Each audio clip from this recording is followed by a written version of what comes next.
Hi, this is Dr. Deepthi, obstetrician and gynecologist, practicing in Kalidindi, Krishna district, Andhra Pradesh. Coming to the topic of UTI, as per the pathogenesis and microbiological origin and the other signs and symptoms of UTI are well known, well understood, and there are multiple documentations regarding that.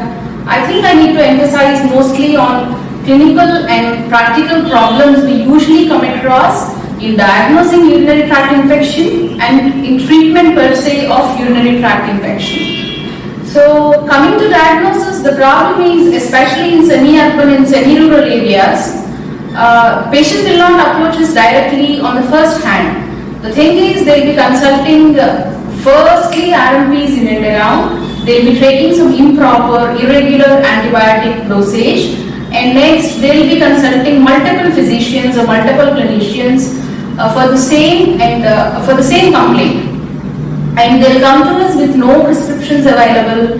They come to us with no idea what drug they have already used.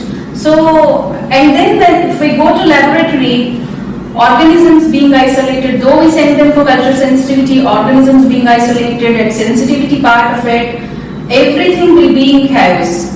And once we just go for culture sensitivity, though the organism is isolated, at times it comes a sterile, no organism will be isolated. At times, though the organism is isolated, only higher antibiotics for sensitivity for higher antibiotics will be shown, which the patient will not be affordable.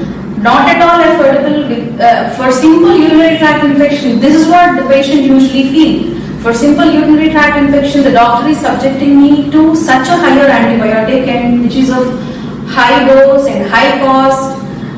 So this is one important problem. And ours being developing country, lack of personal hygiene, patients will not be educated or will not be known thoroughly regarding personal hygiene. Especially in this is a semi-rural area where I practice. Semi-rural or semi-urban, I can say, a countryside practice almost. So here the major problem is, still there will be lack of, they'll be using outdoor toilets. There will not be any personal toilets still to a sector of people, at least to a sector of people. So this is one major issue again. And coming to this is like treatment part of it is, the other part is, though we prescribe proper antibiotic and proper duration, proper course, patient will discontinue once the symptoms subside. Although we educate them, although we counsel them, and however you request them, they will discontinue once the symptoms subside. And the other important point is, in pregnancy, when they come, usually they will be having asymptomatic bacteria. So this is like major reason for many preterm deliveries, and people will be coming to us with multiple times. They'll be coming to us complaining of some pain abdomen, which will be most of the time so probably pain, and it is UTI. We'll be thinking in terms of either false labor or true labor. We will be revolving around that. What's happening? What's wrong with the patient? But this will be a simple plain UTI. Though UTI is such a simple thing, and it is easy to treat if the patient sticks to a proper treatment regimen, but owing to all these problems which I have addressed earlier, it's becoming a tough task for every clinician to address, diagnose and treat UTI. Coming to vaginal infections, either bacterial, fungal or whatever vaginal infections, again coming to the same practical problems, treatment of the spouse becomes difficult. Though we treat the female will be definitely, in our country especially, females attend regularly for every small problem they usually see a gynecologist, but the males never attend. So however we treat the vaginal infections and all, though it is being transmitted, if it is being transmitted from the male partner, they will never come to us for treatment, nor even if we counsel the spouse for treatment of the male partner, it will not happen. So again, vaginal infections will be improperly treated, and once they have white discharge, especially with usually any vaginal infection, they do come to our OPDs with white discharge per vagina. So I remember one of my head of the departments, telling, he being a male, telling, I usually come at 50% of my OPD will be with white discharge. These females come to me, it's a waste of time, they'll not have any problem except soiling of their undergarments. So this is what he used to tell. But keeping jokes apart, white discharge is a normal phenomenon which happens mid-cycle, before the cycle. This concept of a normal white discharge should be understood, people should be educated about this, especially unmarried girls. They do come to OPD telling white discharge. So we need to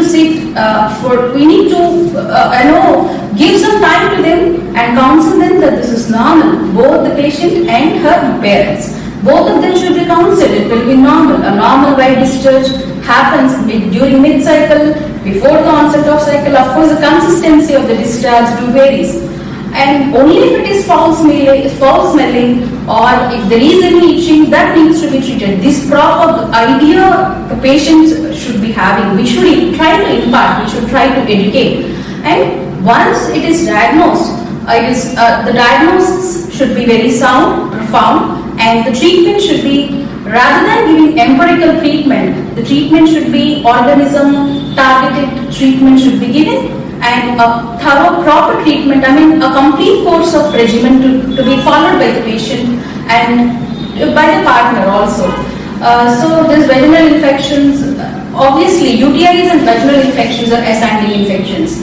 Only when UTI, urinary tract infection, if it is if it is persistent till the bladder, it's not a big deal. But once it is ascending, that is a problem. And again, vaginal infections also is the same. Once it is only near, in and around vagina, we are treating it, that's not a problem. Once it is ascending, the tubes is going to be a silent tubal blockage, which is the result of, which results into infertility. So these things needs to be addressed in a very proper way.